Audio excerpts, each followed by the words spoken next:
চীন কিন্তু একদম চুপচাপ, কারণ চীন জানে আমার টাকা আছে আর হাসিনার টাকার দরকার। হাসিনা এখানে আসবেই, কারণ ভারতের টাকা দেওয়ার সামর্থ্য নাই, আর আমেরিকা থেকে লোন নিতে হলে অনেক জবাবদিহি করতে হয় এবং সেই সব লোনগুলো স্বচ্ছ হয়। এই জন্য হাসিনা ওই ঝামেলা যাবে না। আর চীন টাকা চাইলেই পাওয়া যায়, চীন থেকে টাকা নিয়ে দুর্নীতি করা যায়, রাজনীতিবিদরা যে কোনো ভাবে খরচ করতে পারে, দুর্নীতি করতে পারে। এই কারণে কিন্তু আওয়ামী লীগের দুর্নীতিবাজ রাজনীতিবিদদের মধ্যে কিন্তু চীনের টাকার প্রতিটা লোভ আছে।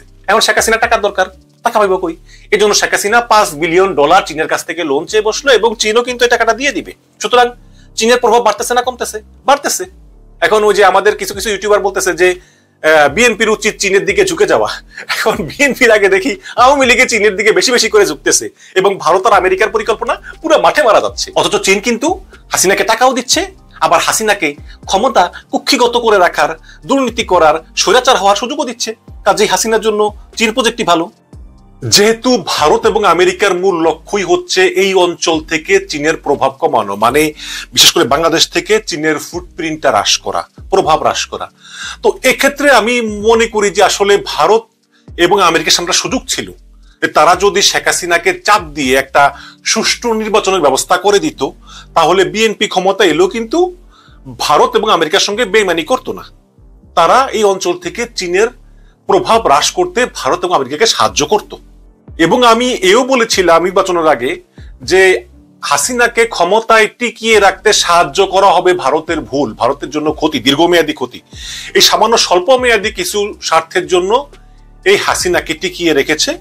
এবং আমরা ধারণা করি যে আমেরিকা চায়নি হাসিনা টিকে থাকুক, বাট ভারত শেষ পর্যন্ত এই বলে ম্যানেজ করেছে যে দেখুন নির্বাচন তো এসেই গিয়েছে, নির্বাচনটা হতে দিন, হাসিনা আবার ক্ষমতায় আসুক, তারপর আমরা একটা স্থায়ী নির্বাচনী ব্যবস্থা নিয়ে একটা আলোচনা করে একটা সমাধান বের করব, বিএনপির সঙ্গে আলোচনা করে। আমেরিকা চিন্তা করেছে আচ্ছা ঠিক আছে, তাহলে দেখি ভারত কি করে। এখন নির্বাচন হয়ে গিয়েছে, এখন প্রতিশ্রুতি বাস্তবায়ন করার পালা, এবং এই প্রতিশ্রুতি বাস্তবায়ন করার জন্য কিন্তু মার্কিন প্রতিনিধিরা ভারতকেও চাপ দিচ্ছে। ভারতও হাসিনাকে হয়তো বলতেছে যে একটা ব্যবস্থা তো করা দরকার, এইভাবে আর কতদিন। এখন হাসিনা চিন্তা করলো যে এখন যদি ভারত এবং আমেরিকার কথা আমরা শুনি তাহলে তো সমস্যা, কারণ বিএনপিকে সামান্যতম সুযোগ দিলেই এরা বিশাল আগায়া যায়, কারণ জনগণ তো সঙ্গে আছে বিএনপির। এখন আপনি দেখেন নির্বাচনের আগে চীনকে যেই কথা দিয়েছে যে নির্বাচনে জিতলে চীনকে তিস্তা প্রজেক্ট দেওয়া হবে, এবং চীনও কিন্তু আশা করে বসে আছে, হ্যাঁ আপনারা বলছেন নির্বাচন জিতলে তিস্তা প্রজেক্ট দিবেন, এখন তো জিতে গিয়েছেন, এখন আমাদের প্রজেক্ট কই? এখন হাসিনা চীনকে তিস্তা প্রজেক্ট দিতে বাধ্য। এইটা শুই না তো ভারত আমেরিকার মাথা গরম। আপনি দেখেন যে এই যে বিনয় মোহন খাতরা ভারতের বিদেশ সচিব, তিনি যে এই ভারতের নির্বাচনের সময় উড়ে আসবেন এটা কিন্তু হাসিনার ধারণাতেও ছিল না। তিনি এসে সরাসরি শেখ হাসিনার অ্যাপয়েন্টমেন্ট চেয়ে বসলেন এবং বললেন যে এই তিস্তা ব্যারেজ তোমরা করো না। এখন হাসিনা বলতেছে তিস্তা ব্যারেজ তো করতে হবে, এখানে তো জনগণের একটা দাবি, তো আপনারা টাকা পয়সা দেন, দিয়ে আপনারা কইরা দেন। চীন বলছে চীন টাকা পয়সা দিয়ে কইরা দিব, ঠিক আছে চীনের দিন না, আপনাদের কথা অনুযায়ী ওখানে শিলিগুড়ি করিডোর, এখানে আপনাদের স্পর্শকাতর জায়গা, ঠিক আছে ওইখানে চীনকে দেবো না, আর টাকা পয়সা দিয়ে আপনারা কইরা দেন। তখন বিনয় খাতরা বলছে ঠিক আছে আমরা দেখি।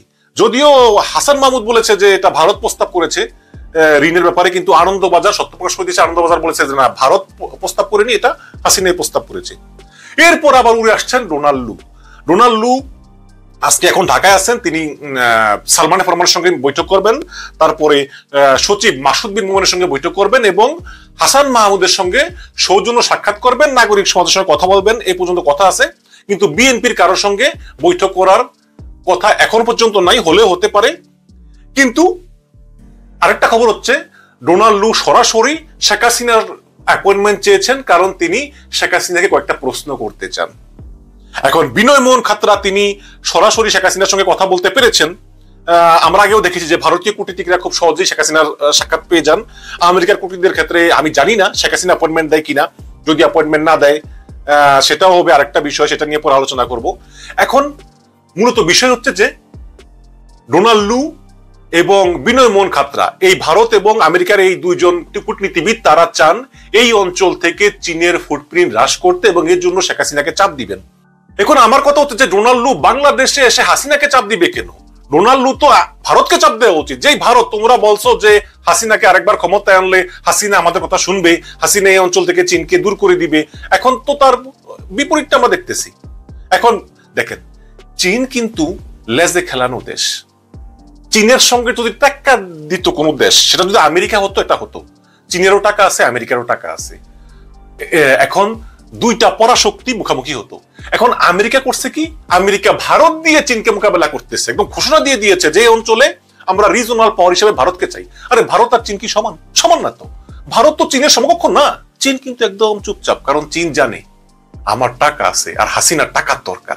হাসিনা এখানে আসবেই, কারণ ভারতের টাকা দেওয়ার সামর্থ্য নাই। আর আমেরিকা থেকে লোন নিতে হলে অনেক জবাবদিহি করতে হয়, এবং সেই সব লোনগুলো স্বচ্ছ হয়। এই জন্য হাসিনা ওই ঝামেলা যাবে না। আর চীন টাকা চাইলেই পাওয়া যায়। চীন থেকে টাকা নিয়ে দুর্নীতি করা যায়, রাজনীতিবিদরা যে কোনো ভাবে খরচ করতে পারে, দুর্নীতি করতে পারে। এই কারণে কিন্তু আওয়ামী লীগের দুর্নীতিবাজ রাজনীতিবিদদের মধ্যে কিন্তু চীনের টাকার প্রতিটা লোভ আছে। তো চীন মূলে ঝুলিয়ে রাখছে আর চুপচাপ, একদম চুপচাপ। এবং তারা বলতেছে যে হ্যাঁ, এই যে টাকা টাকা আছে, নেও। এখন শেখ হাসিনা টাকার দরকার, টাকা পাইব কই? এই জন্য শেখ হাসিনা $5 বিলিয়ন চীনের কাছ থেকে লোন চেয়ে বসলো, এবং চীনও কিন্তু এই টাকাটা দিয়ে দিবে। সুতরাং চীনের প্রভাব বাড়তেছে না কমতেছে? বাড়তেছে। এখন ওই যে আমাদের কিছু কিছু ইউটিউবার বলতেছে যে বিএনপির উচিত চীনের দিকে ঝুঁকে যাওয়া। এখন বিএনপির আগে দেখি আওয়ামী লীগে চীনের দিকে বেশি বেশি করে ঝুঁকতেছে, এবং ভারত আর আমেরিকার পরিকল্পনা পুরো মাঠে মারা যাচ্ছে। মানে কি সব চিন্তা ভাবনা! আমি তো মনে করতাম যে ভারত আমেরিকার রাজনীতিবিদরা মনে হয় সুদূর প্রসারী চিন্তা ভাবনা। এই এখন আওয়ামী লীগ ক্রমে ক্রমে চীনের দিকে ঝুঁকে যাচ্ছে, কারণ এছাড়া তো কোনো উপায় নাই।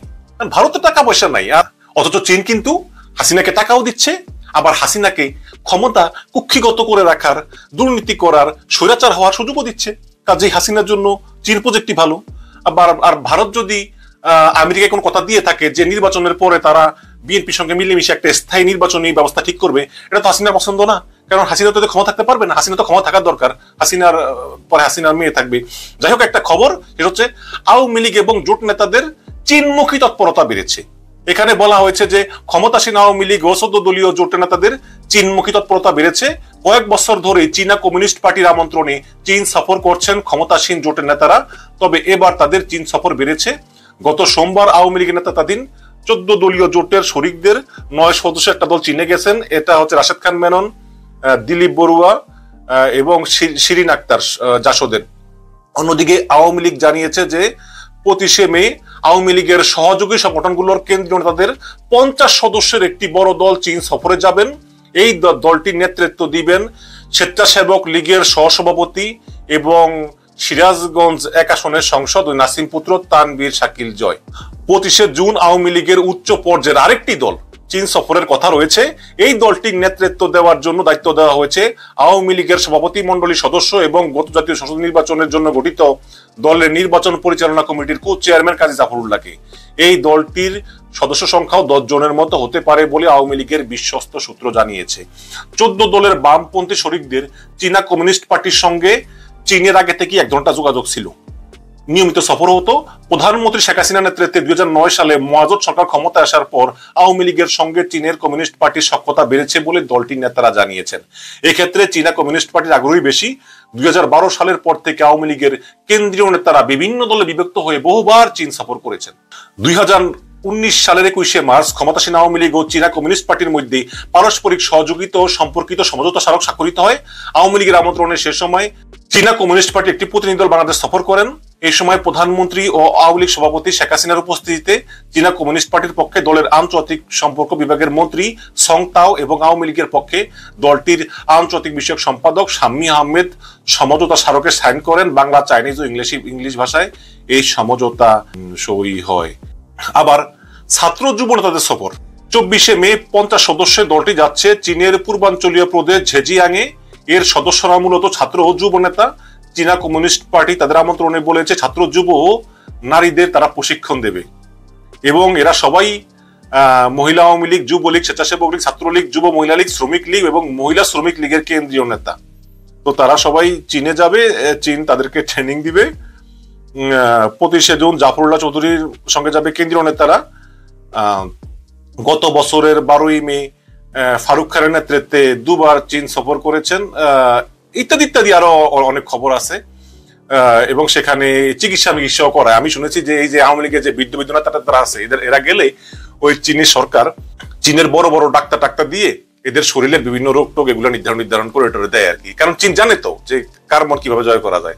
আবার ওই চীনা বডি মেসেজ টেসেজ দেয় কিনা কে জানে, আওয়ামী লীগ করবে আবার নারী লোক থাকবে না, এটা হয় নাকি জানি না, এগুলো এই হতে পারে। তো এখন চীনের অলরেডি বাংলাদেশে $7 বিলিয়ন বিনিয়োগ আছে। চীনের বিভিন্ন কোম্পানি বাংলাদেশে $22 বিলিয়ন কাজ করতেছে। এতই সাহস চীনের ফুটপ্রিন্ট কমানো। চীনের ফুটপ্রিন্ট কমানোর জন্য সবচেয়ে সহজ পন্থা ছিল যে এবারের নির্বাচনে জনগণের মধ্যে একটা আন্দোলন ছিল, সেই আন্দোলনকে পুঁজি করে ভারত আর আমেরিকা যদি বিএনপিকে ক্ষমতাটা দিতে পারত, কারণ সুষ্ঠু নির্বাচন হলেই তো বিএনপি ক্ষমতা এসে পড়তো, তাহলে কিন্তু এই অঞ্চল থেকে চীনের ফুটপ্রিন্ট কমানো সম্ভব ছিল। এখন শেখ হাসিনার কথায় বিশ্বাস করে ভারত আর আমেরিকা চীনের ফুটপ্রিন্ট কমানোর জন্য হাসিনাকে ক্ষমতায় বসিয়ে রেখেছে। এখন হাসিনা চীনের সঙ্গে আরো সম্পর্ক বাড়াচ্ছে এবং এই চীন থেকে $5 বিলিয়ন নিবে, তাও ডলারে না, চীনের মুদ্রা ইয়ানে। যেখানে রূপপুর পারমাণবিক বিদ্যুৎ কেন্দ্রের পেমেন্টটা বাংলাদেশ চেয়েছিল যে চীনা মুদ্রা ইয়ন দিয়ে তারপর রাশিয়াকে দিয়ে দিতে, কারণ রাশিয়া আবার চীনা মুদ্রা গ্রহণ করার জন্য রাজি হয়েছিল। কিন্তু আমেরিকা বলছে যে খবরদার বাংলাদেশ এটা করো না।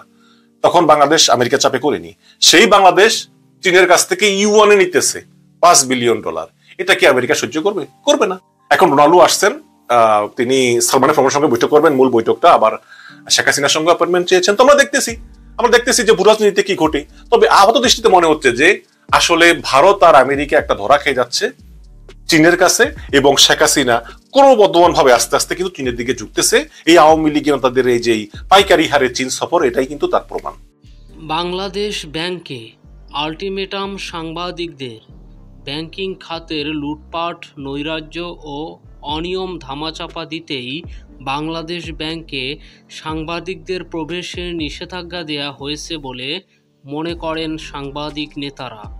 দ্রুততম সময়ের মধ্যে এই নিষেধাজ্ঞা প্রত্যাহার করে সাংবাদিকদের আগের মতো নির্বিঘ্নে প্রবেশাধিকার দেয়া না হলে বৃহত্তর আন্দোলনে যাওয়ার হুঁশিয়ারি দিয়েছেন তারা।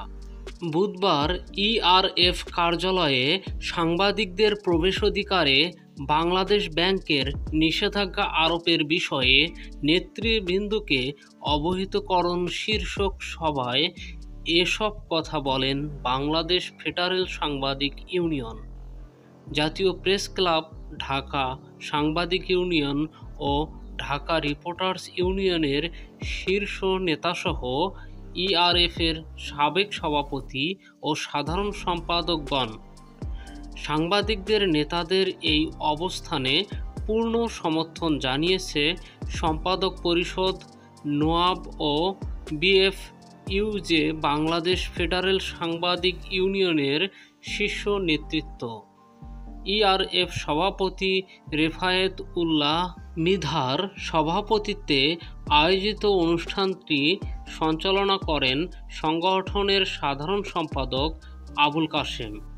জাতীয় প্রেস ক্লাবের সাধারণ সম্পাদক শ্যামল দত্ত বলেন, ব্যাংক খাত থেকে একজন পিকে হালদার কয়েক হাজার কোটি টাকা লুটপাট করে নিয়ে যাবেন, অথচ কিছুই বলা যাবে না। এটা তো হতে পারে না।